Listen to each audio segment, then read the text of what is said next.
আমি তো তোমার সঙ্গে কথা বলবো বলে এসেছি শ্রেয়া। খালি হাতে এখান থেকে ফিরে যাবো বলে আমি আজ এখানে আসিনি। তাতে কি লাভ বলুন তো?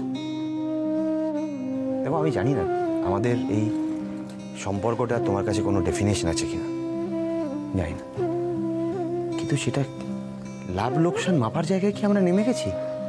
তুমি আমাকে অন্তত একটা সুযোগ দাও, অন্তত আমাকে এটা বলতে দাও। আমি পুরোটা বুঝতে পেরেছি, আমি জানি এটা সম্পূর্ণ সাজানো একটা ঘটনা।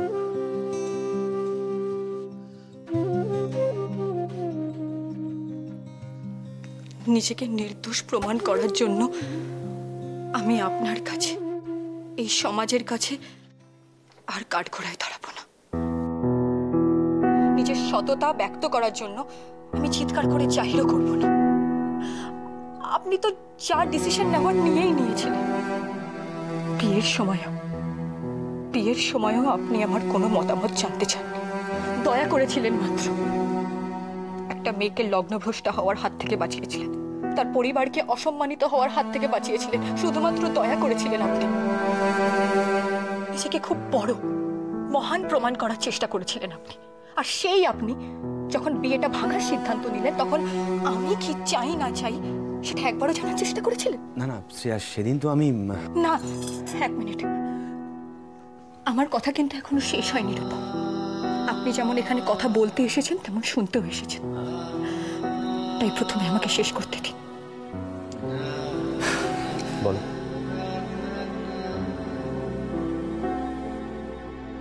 আপনি সত্যি মহান, আর সেই মহানুভবতা দিয়েই আপনি বুঝে নিয়েছিলেন যে আমি মুক্তি চাই, তাই আপনি আমাকে মুক্তি দিয়েছেন। আপনি আপনি একবারও জানতে চাইলেন না যে আমি সত্যি কি চাই। আর কতবার কতবার অগ্নি পরীক্ষা দিয়ে নিজের সততা প্রমাণ করবো আমি, কতবার রূপম।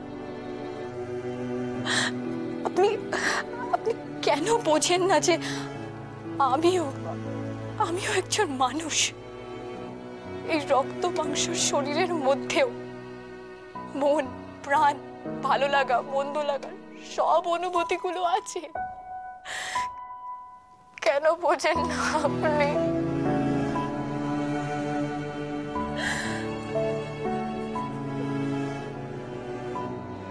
শ্রেয়া, আমি তোমাকে, তুমি আমাকে ক্ষমা করে দাও প্লিজ। আমি তোমাকে বুঝতে ভুল করেছি, বারবার বুঝতে ভুল করেছি। আসলে কি বলতো, পরিবেশ পরিস্থিতি কিচ্ছু আমাদের ফেভারে ছিল না। আমি বুঝতে পারিনি আমাদের বিয়ের পর থেকে যত মিসআন্ডারস্ট্যান্ডিং ঘটেছে তার অধিকাংশটার জন্য দায়ী ভূমিকা সরকার। আমি এটা বুঝতে পারিনি। হ্যাঁ, তুমি বলেছো আমাকে, কিন্তু আমি বোকা, আমি খুব বোকা, ভীষণ বোকা। আমি ওনাকে ছাড়িনি, আমি বুঝিয়ে দিয়ে এসেছি।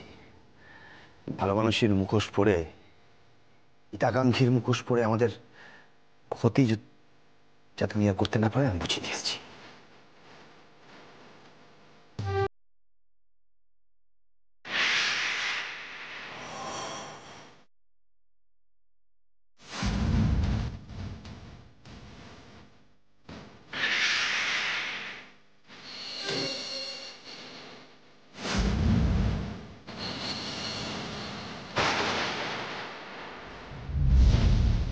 এটা যদি মানুষের লেখা হয় তবে এই লেখাটা কার?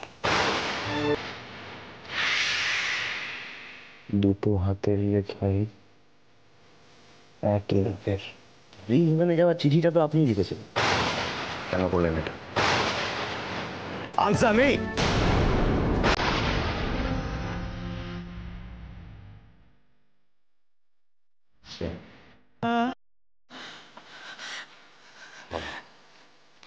বলো, আমি কোনো ভুল করেছি? বলো।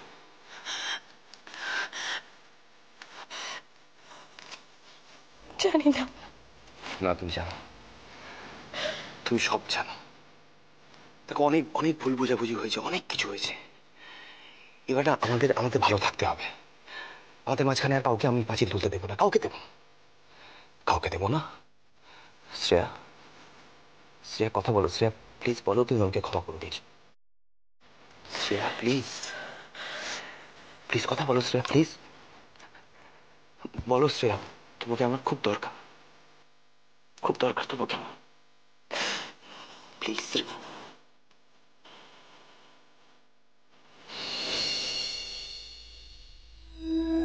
আরে কত বলি নিজেকে, পূর্বে এত কথা বলিস না, এত কথা বলিস না। কি কার কথা শুনে কতগুলো কেমন জিভের ডগায় সুরসুর সুরসুর করে বেরিয়ে এলো।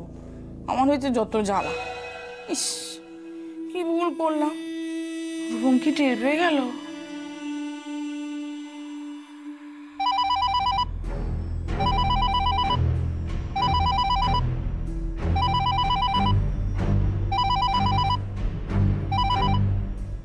হ্যালো হ্যালো, পুরবী বলছেন? হ্যাঁ হ্যাঁ মিত্র সরকার, আমি বলছি পুরবী। আপনি রূপমকে মানুষের ব্যাপারে কি বলেছেন? হ্যাঁ না মানে ঠিক তেমন কিছু না, মানে আমি বলেছি। ভনিতা না করে ছেড়ে কাশুন, কি বলেছেন আপনি? আর বলবেন না মিত্র সরকার, কোথা থেকে যে কি হয়ে গেল, কেউ মুখ দিয়ে ভ্যাল ভ্যাল করে সব কথাগুলো বেরিয়ে গেল। কি করে যে বললাম সে একমাত্র ঈশ্বরই জানেন। মাইরি বলছি আপনাকে, বিশ্বাস করুন আমি এই সত্যি কথাগুলো না বলতে চাইনি, মাইরি বলছি। কি করে বেরিয়ে গেল ওই ঘর হাবাতে শয়তান সায়নটা, জানেন তো, ও ঠিক পেঁচিয়ে কষিয়ে না সত্যি কথাটা এরকম ভস করে বলে বলে। না না, আপনি একদম চিন্তা করবেন না, আপনি কিছুতেই ফেঁসে যাবেন না। আমি আপনাকে শুধু না, কি হয়েছে জানেন তো, ওই মানুষ আর ওই গ্রিন হেভেন রিসোর্টের কথাটা না মুখ ফসকে। আপনাকে আমি বারবার বলেছি দয়া করে বেশি কথা বলবেন না, বলবেন না বেশি কথা। সেই আপনি কি করলেন জানেন? জেতা ম্যাচটা দাঁড়িয়ে দাঁড়িয়ে আমাদের আমাদের হারিয়ে দিলেন। আশ্চর্য ব্যাপার। আপনার বুদ্ধিতে চললে কি হবে জানেন? ইন ফিউচার আমাদের কপালে অনেক দুঃখ আছে। কি কি আর এমন হয়েছে মিস্টার সরকার? এমন কি আর হবে বলুন? কি হবে? জেলের ঘানি টানতে হবে। শুধু আমাকে একা নয়, আপনাকে আমাকে দুজনকেই। কি বলছেন কি? যেটা বলছি সেটা 100% কারেক্ট। আমি আপনাকে রিপিটেডলি বলেছি যে ও বাড়িতে আপনি বেশি কথা বলবেন না, বেশি কথা বলবেন না। আপনি ঠিক সেটাই করলেন। আমারই ভুল। আপনার মতো একজন নির্বোধের উপর আমি পুরো কাজের দায়িত্বটা দিয়ে দিয়েছি। বোঝা উচিত ছিল আমার যে সবাইকে দিয়ে সব কাজ হয় না। আপনি কিন্তু মিছিমিছি রাগ করছেন আমার উপর মিস্টার সরকার। এই দু চারটে কথা থেকে ওরা কিচ্ছু বের করতে পারবে না। সব থেকে বড় নির্বোধ কে জানেন? বোকা কে জানেন? যে সামনের লোকটাকে বোকা ভাবে। অবশ্য দোষ আমার। আপনি যে পুরো ব্যাপারটা কেচে দিতে পারেন সেটা আমার আমার আগে বোঝা উচিত ছিল, ভাবা উচিত ছিল। আরে রূপমের মোবাইলটা যে আপনার কাছ থেকে পাওয়া গেল সেটাই বুঝি কোনো দোষ নেই? আর আমার মুখ থেকে দুটো কথা বেরিয়েছে বলে আপনি আমাকে এরকম ভাবে কথা শোনাচ্ছেন। সব দোষ যেন আমার। ডোন্ট টক লাইক এ ফুল। ফোনের ব্যাপারে যে যে ভুলটা হয়েছিল সেটা ওয়েন্দ্রিলা করেছিল। আমি তো খুব ট্যাক্টফুলি সেটাকে ম্যানেজ করেছি। কিন্তু আপনি রূপমের সামনে যে কথাগুলো বলে ফেলেছেন সেটাকে কি করে ম্যানেজ করব? মুখের কথা আর হাতে তীর একবার যদি বেরিয়ে যায় না, সেটাকে ফেরানো যায়। আহা, আপনি ম্যানেজ করেছেন বললেই হবে? আপনি কি রূপমের মনের কথাটা আগে থেকে জানতে পেরেছিলেন? আপনি কি করে জানলেন যে রূপম আগে থেকে সন্দেহ করেনি? আপনি যে এত কাঁচা খেলোয়াড় না, জানতাম না। মাইনি বলছে আমি আপনার সাথে তাহলে খেলতামই না। আজকাল থেকে আমার ইমেজটা আপনি রূপমের সামনে নষ্ট করে দিলেন। আপনার আবার ইমেজ?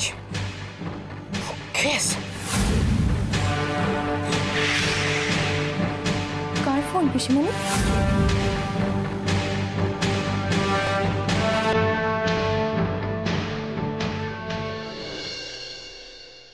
প্লিজ প্লিজ আমাকে ছেড়ে দিন। দেখুন, আমার আর কিছু বলার নেই। আমার যা বলার ছিল আমি তো বলে দিয়েছি আপনাকে। আপনি আমাকে কিছু না বলতে দিয়ে কতবার তো দোষী সাব্যস্ত করেছে। এরপরেও আমি কি বলবো?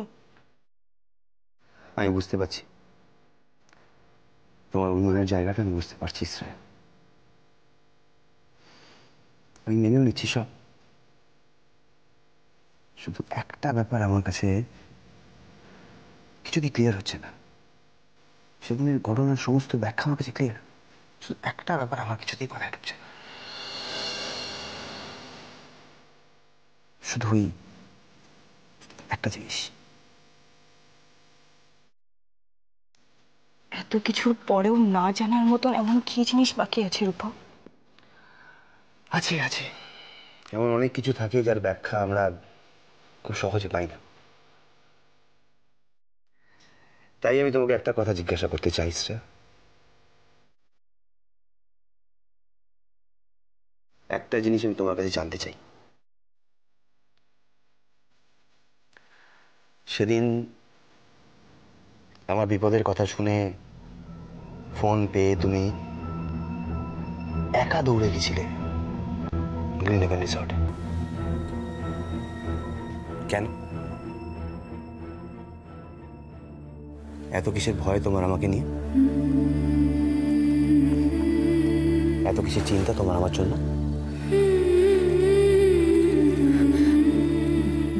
বন্ধু বিপদে পড়লে তো বন্ধুই যাবে, এই সোজা কথাটা আপনি বুঝতে পারেন না? আমার জায়গায় অন্য যে কোনো বন্ধু থাকলে তুমি বুঝি এভাবে দৌড়ে যেতে?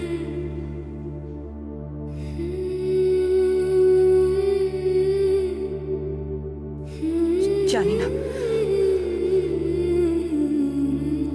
সত্যি তুমি জানো না শ্রেয়া? শ্রেয়া,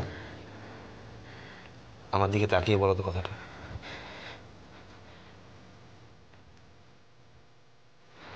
শ্রেয়া,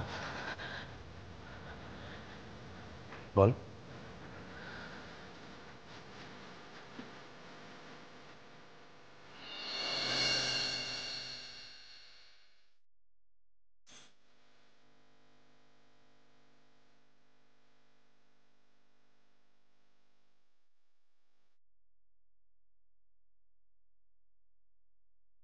বাড়ি চলো শ্রেয়া, আমি তোমাকে নিয়ে হেঁটে এসেছি। তোমাকে না নিয়ে আমি তো এখান থেকে যাবো না।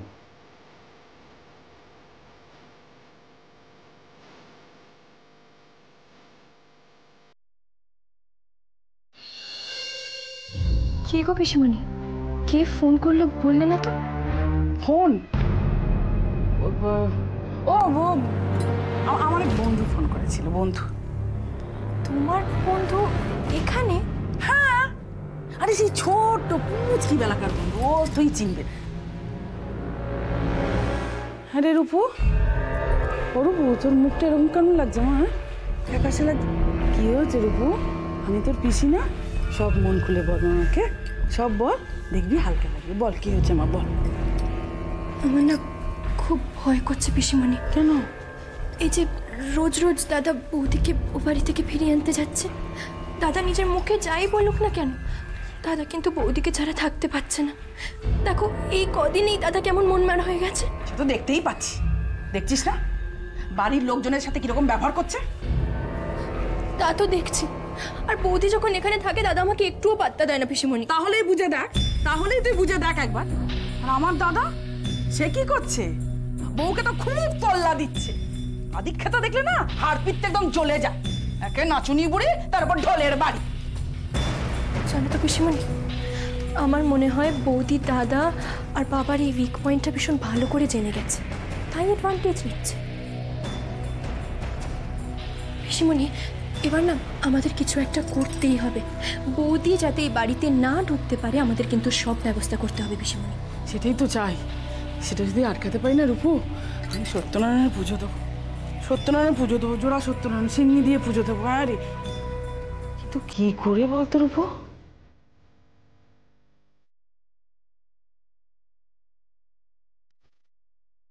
আচ্ছা পিসিমণি, দাদার অ্যাটেনশনটা যদি অন্য কোনো মেয়ের দিকে শিফট করা হয় তাহলে? হ্যাঁ রে রূপু, এটা একটা দারুণ বুদ্ধি রে। কিন্তু মেয়ে পাবো কোথায়? কে রাজি হবে? পিসিমণি, রাজি করবে তুমি। আমি? বাবা, আমি কি করে রূপু? আমার মনে হয় তুমি তোমার ননদের মেয়ের কথা ভুলে গেছো পিসিমণি। সে যদি কিছুদিন এসে এই বাড়িতে থাকে তাহলে তো সব প্রবলেম সলভ।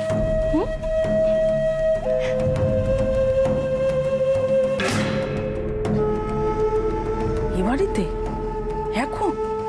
না না, এমনিতেই রূপমের সন্দেহ হচ্ছে। তার উপর না না না না, কটা দিন যাক বাবা, তারপর না হয়।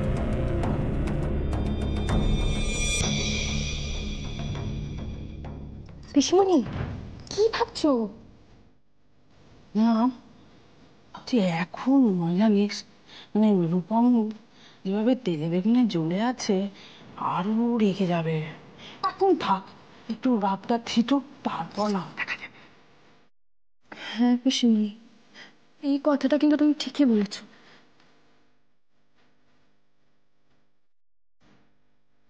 এখন না একটু সাবধানে থাকতে হবে। বাড়িতে এখন কাউকে আনলে রূপমের সন্দেহটা পুরো আমার দিকে ঘুরে যাবে। নাটক ফাটক মাথায় উঠবে। এদিকে নিচে সরকারও কিরকম আমার উপর খাপ্পা হয়ে গেছে। না না না, কোনো মতে আর ভুল চাল দেওয়া চলবে না। প্রবাল, হ্যাঁ আরে ওই রূপমের পিস্তুত ভাই ওই সায়ন, সায়ন কি চলে গেল? হ্যাঁ এই তো বেরোলো। যা, আরে ওকে তো চা খাওয়ার কথা জিজ্ঞেস করা হলো না। শোন, তুই ঐন্দ্রিলাকে বল যে রূপমকে জিজ্ঞেস করতে চাটা খাবে কিনা। জামাই মানুষ, তোর মা বাড়িতে নেই বলে ওর যেন অনাদর না হয়। বাবা, আমার মনে হয় না এরকম চাটা কিছু খাবে। আর যা চলছে কদিন ধরে দুজনের মধ্যে, দেখো হয়তো কাউকে কিছু না বলে এখনই বেরিয়ে যাবে। তা কেন হবে রে প্রবাল? তুই আর ঐন্দ্রিলা না দুজনে মিলে বড্ড বেশি রিয়াক্ট করছিস। আরে রূপম তো নিজে মুখেই বললো যে ওই সামান্য কিছু ভুল বোঝাবুঝি হয়েছে। এই তো ওরা আলাদা কথা বলতে গেছে, দেখবি তারপর সব মিটমাট হয়ে যাবে। আরে স্বামী স্ত্রীর মধ্যে ওরকম একটু হয়েই থাকে। বাবা, তুমি আজকে প্রথম শুনলে তো ঘটনাটা, সেই জন্য বুঝতে পারছো না জটিলতার কত। বিয়ের পর থেকেই তো রূপম শ্রেয়ার একের পর এক ঝামেলা লেগে রয়েছে। তোমাকে কেউ বলতে চায়নি আজ পর্যন্ত সেভাবে, তাই আজকে তো ঐন্দ্রিলা বলতে শুরু করেছিল, তারপর তো ওই রূপম এসে গেল। তো বাবা, রূপমও কিন্তু তোমাকে পুরো সত্যিটা বলেনি। আমার কি মনে হয় জানো, শ্রেয়া নির্ঘাত একটা বড়সড় গন্ডগোল বাঁধিয়েছে, ঠিক সেই কারণে শ্বশুর বাড়ি ছেড়ে এই বাড়িতে চিরকালের মতো চলে এসেছে।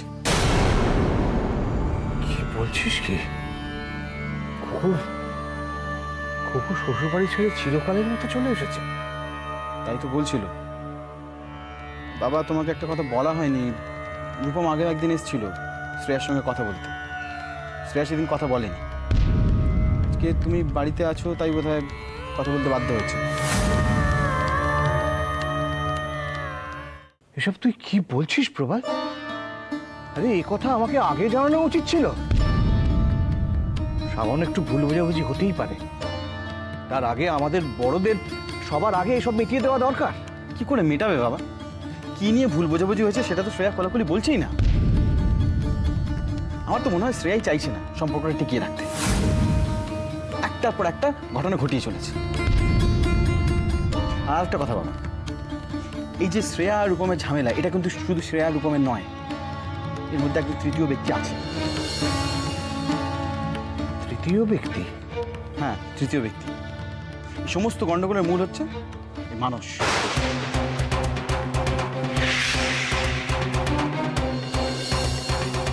মানুষ?